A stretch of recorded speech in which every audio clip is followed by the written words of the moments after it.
Good morning students. So in this class we will discuss about the brain. So this topic is continue.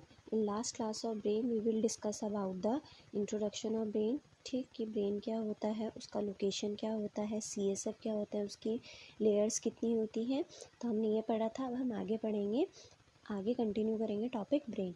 So the brain is composed of 3 parts, that is cerebellum, cerebrum and brain stem. ठीक, 3 component से बना हुआ होता है, cerebrum, cerebellum and brain stem. So this is the image of cerebrum, cerebellum and brain stem. Brain stem से ही आगे कंटिन्यू होती है स्पाइनल कॉर्ड. ठीक, so these are the 3 components of brain. Next, parts of human brain. अब आपको starting class में ही ब्रेन के इंट्रो में इमेज के थ्रू बताया था कि 3 पार्ट्स होते हैं ह्यूमन ब्रेन में, that is forebrain, midbrain and hindbrain. ठीक, तो स्टार्ट करते हैं parts of human brain. Following are the major parts of the human brain. तो first is forebrain. Forebrain का another name is prosencephalon. ठीक, so forebrain is also known as prosencephalon and forebrain is the largest part of the brain. forebrain क्या होता है, largest part होता है brain का. ठीक, so it is the anterior part of the brain. the forebrain parts include. ठीक, तो ये ब्रेन का क्या होता है, fore brain anterior part, just आगे वाला पोर्शन होता है. और फोर ब्रेन में कौन से पार्ट्स आ जाते हैं, सेरिब्रम, हाइपोथैलेमस एंड थैलेमस. ये आपको इंट्रो, ब्रेन के इंट्रो में जो स्टार्टिंग वाली क्लास हुई थी ब्रेन में, वो पूरा इमेज के थ्रू बताया है और हम आगे ये फर्दर डिस्कस करेंगे एक एक करके. तो अभी आप याद रखें कि फोर ब्रेन क्या होता है, ब्रेन के एंटीरियर पार्ट, जस्ट आगे वाला पोर्शन होता है और इसमें 3 पार्ट्स इंक्लूड होते हैं, that is cerebrum, hypothalamus and thalamus. Hypothalamus and thalamus is also known as diencephalon. ठीक, तो फोर ब्रेन का फंक्शन क्या होता है, that controls the reproductive function. अब आप जानते होंगे कि रिप्रोडक्टिव फंक्शन बॉडी में क्या करते हैं, जैसे कि टू प्रोड्यूस हार्मोन्स, है ना, हार्मोन्स को प्रोड्यूस करते हैं, to produce egg and sperm cells. ठीक, तो क्या करता है फोर ब्रेन का फंक्शन, क्या करता है, रिप्रोडक्टिव फंक्शन को कंट्रोल करके रखता है. जैसे कि रिप्रोडक्टिव फंक्शन में क्या आ जाएंगे, हार्मोन्स का प्रोड्यूस करना, ठीक, एग प्रोड्यूस करना या फिर स्पर्म सेल्स को प्रोड्यूस करना. ठीक, next, the control of body temperature. ठीक, control of emotion, control of hunger and sleep. ठीक, टाइमली क्या होता है, हम टाइमली उठते हैं, टाइमली सो जाते हैं. ठीक, so this is all of because of forebrain. ठीक, so next part of brain is midbrain. Midbrain is also known as mesencephalon. ठीक, तो मिड ब्रेन क्या होता है, स्मॉलेस्ट, छोटा पार्ट होता है और सेंट्रल पार्ट ऑफ ब्रेन. तो मिड से ही आप समझ रहे होंगे, मिड मतलब सेंट्रल पार्ट. ठीक, तो मिड ब्रेन क्या होता है, smallest and central part of brain. So the brain is consist of tectum and tegmentum. तो मिड ब्रेन में मिड ब्रेन दो कंपोनेंट से मिलकर बना है, that is tectum and tegmentum. So here is one image about the tectum and tegmentum. ठीक, तो just brain stem के जस्ट थोड़ा सा ऊपर वाला पोर्शन होता है, मिड ब्रेन के जस्ट थोड़ा नीचे, दैट इज टैगमेंटम एंड टैक्टम. इमेज के थ्रू आपको पता चल जाएगा. ठीक, तो अभी हम आगे ये पढ़ेंगे कि टैक्टम, टैगमेंटम, हाइपोथैलेमस, थैलेमस, इन सब का फंक्शन क्या होता है. ठीक, तो अभी आप याद रखें कि midbrain is also known as mesencephalon. ठीक, it is the smallest and central part of the brain. और ब्रेन क्या, मिड ब्रेन क्या होता है, that is composed of 2 component, that is tectum and tegmentum. अब फंक्शन क्या होता है मिड ब्रेन का, it's important function in motor movement. Motor movement क्या हुआ, मतलब कि आप क्या कर रहे हैं, अपनी मसल्स का यूज़ कर रहे हैं ना, फ्लेक्शन हो रहा है, एक्सटेंशन हो रहा है, आप इजीली वॉकिंग कर रहे हैं. ठीक, सो that is all about motor movement. ठीक, मतलब means of that means using of muscles of entire body. अब अपनी बॉडी का पूरा मसल्स का जो यूज़ कर रहे हैं, that includes the motor movement. Particularly movement of eye. ठीक, जो पर्टिकुलर मूवमेंट फंक्शन जो है मिड ब्रेन का, वो किसके लिए है, particularly movement of eye and in auditory and visual process. So eyes में हम जैसे कि नॉर्मली अपनी daily day to day life में हम करते हैं, जैसे कि डाउन, है ना, नीचे करते हैं अपने आइज़ को, मूवमेंट, ठीक है, आईज डाउन करते हैं, अप करते हैं, राइट लेफ्ट, ठीक है, तो वो पर्टिकुलरली क्या हो रहा है, पीपल की वजह से क्या हो रहा है, आई में मूवमेंट हो रहा है, ठीक। एंड इन विजुअल प्रोसेसिंग क्या हो गया, जैसे कि that is use to refer to the brain ability to use and interpreted visual information from the world around us, ठीक है।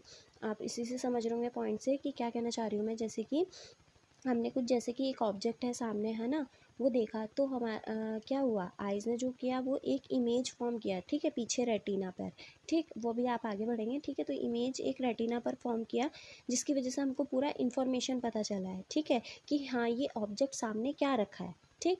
तो that is visual processing. And in auditory, तो ये सब क्या है, मिड ब्रेन का फंक्शन है, जो कि टैक्टम और टैगमेंटम हेल्प करते हैं। Next is hind brain.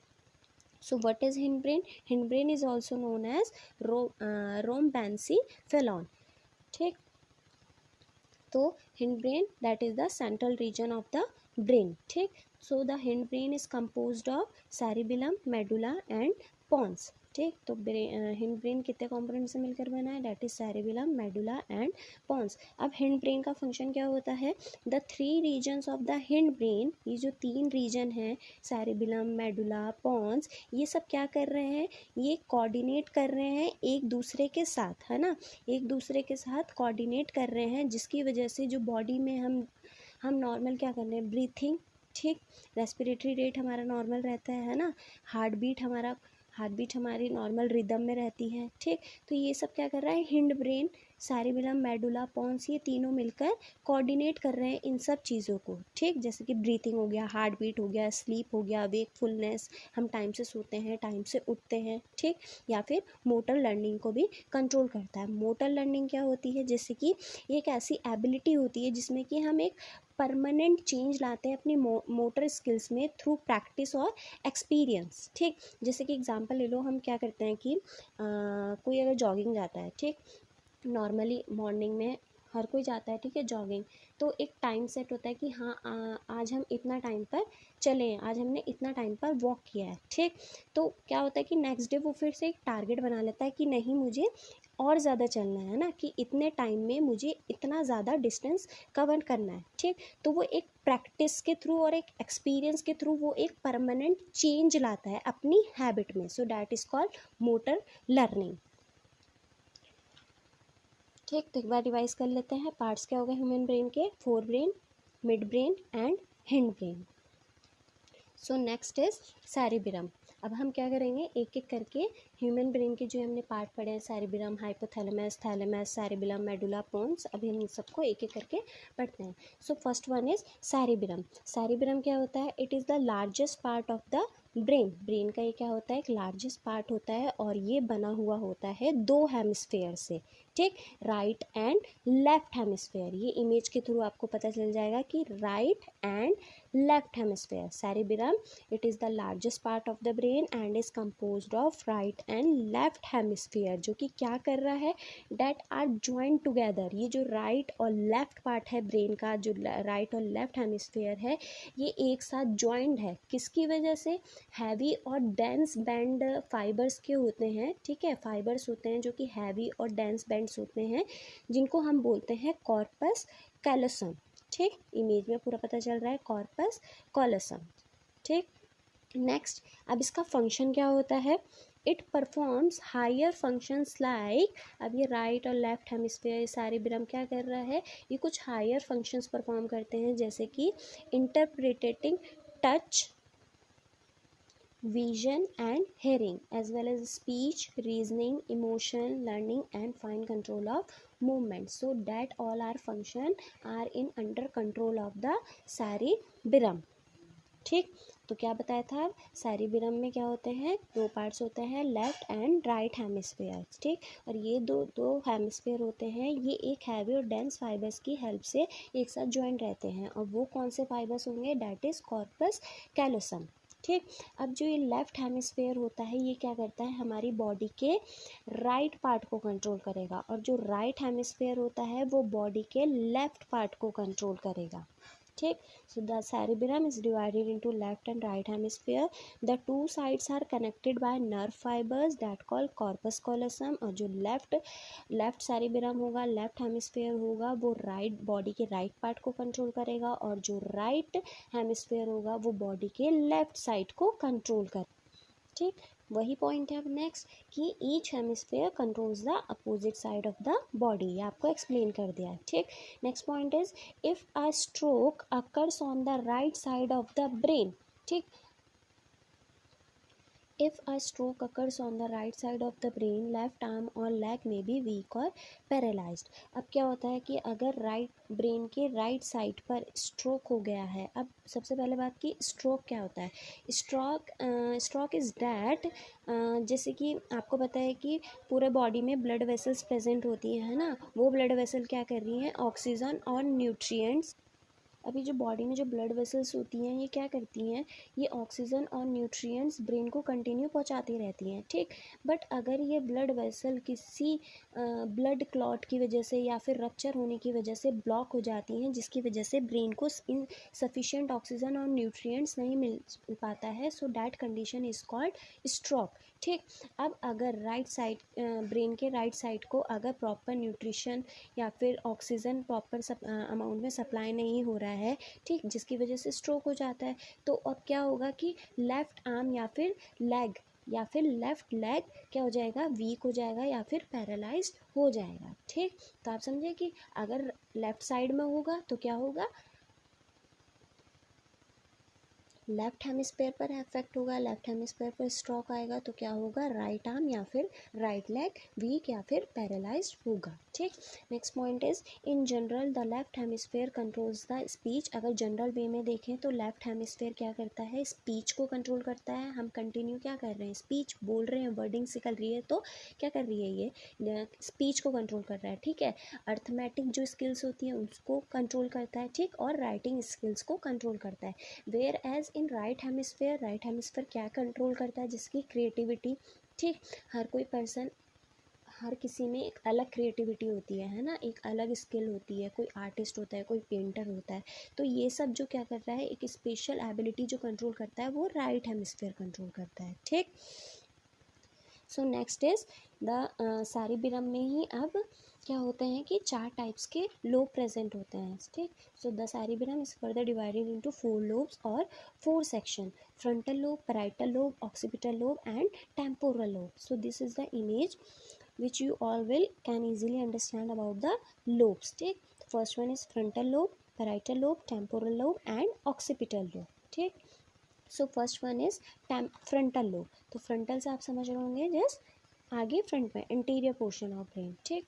तो फ्रंटल लोब क्या होता है, it is associated with parts of speech, planning, reasoning and problem solving and move. तो फ्रंटल लोब क्या कंट्रोल करता है, जो कि हमारी स्पीच को कंट्रोल करता है, प्लानिंग. ठीक है. हम आगे अगर हमारे पास कुछ भी आगे आइडियाज़ होते हैं तो हम उसके हिसाब से ही प्लानिंग करते हैं ना. ठीक. तो प्लानिंग में कंट्रोल करता है हमारी रीजनिंग एबिलिटी, प्रॉब्लम सॉल्विंग, हम अपनी प्रॉब्लम को किस तरह से सॉल्व करते हैं. ठीक. और हमारे मोटर मूवमेंट्स को फ्रंटल लोब कंट्रोल करता है. Next is parietal lobe. Parietal lobe क्या करता है, हेल्प इन मूवमेंट्स. ठीक है. हम मसल का कंटिन्यू मूवमेंट करते रहते हैं, that is all because of parietal lobe. The perception of stimuli and orientation. So stimuli is what, जैसे कि आपको बताया था स्टार्टिंग क्लास में ही नर्वस सिस्टम की कि स्टिमुलस या फिर स्टिमुलाई आर सेम. ठीक. वही एग्जांपल दूंगी कि अगर किसी हॉट ऑब्जेक्ट के कांटेक्ट में आए हैं तो क्या होगा, उसकी वजह से क्या होगा, एक सेंसरी और बिहेवियरल रिस्पॉन्स चेंज होगा, है ना, जिसकी वजह से आप अपना क्या करेंगे, हैंड पीछे पुल आउट कर लेंगे. ठीक. तो पैराइटल लोब क्या कर रहा है, उसी चीज़ को परसीव करने में हेल्प करता है. ठीक है. उसको ओरिएंटेड करता है. Next is occipital lobe. Occipital lobe is related to the visual processing. ठीक है. हम अपने सामने एक इमेज देख रहे हैं कि आगे जैसे कि एक पेन रखा है. ठीक. तो वो हमारी आई पर क्या बन रहा है, फोकस, एक इमेज बनी. ठीक. जिसकी वजह से हमको पता चला कि हाँ ये पेन रखा है. तो that is all because of occipital lobe. Next is temporal lobe. Temporal lobe का क्या करता है, this region is related to perception. ठीक है. परसीव करता है, and recognition of memory. Recognition of memory मतलब जो भी हमारे प्रीवियस इवेंट होते हैं उनको रिकॉग्नाइज करना, ठीक है। जो भी आपके प्रीवियस, आप जैसे कुछ भी पुरानी बात आप कभी भी याद कर लेता है ना अपने फ्रेंड्स के साथ, कुछ भी बात होती है, तो that is recognition of memory, auditory and speech. So that is all in related to the temporal lobe. So next is Broca's area and Wernicke's area. अब हमने 4 तरह के लोब्स पढ़े, ठीक है। Frontal lobe, temporal lobe, occipital lobe and parietal lobe, ठीक। तो अब इन लोब्स में ही कुछ 2 पर्टिकुलर एरिया आते हैं, जैसे कि फ्रंटल लोब में एक एरिया आता है ब्रोकाज एरिया, ठीक। और टेम्पोरल लोब में आता है एक वर्निक्स एरिया, ठीक है। ये इमेज में आपको पता चल रहा होगा टेम्पोरल लोब में कौन सा एरिया आता है, वर्निक्स एरिया, और फ्रंटल लोब में आता है ब्रोकाज एरिया, ठीक। अब ये एरियाज का क्या फंक्शन होता है, it lies in Broca's area, it lies in left frontal lobe, ठीक। लेफ्ट साइड में फ्रंटल लोब में प्रेजेंट होता है ब्रोकाज एरिया, ठीक।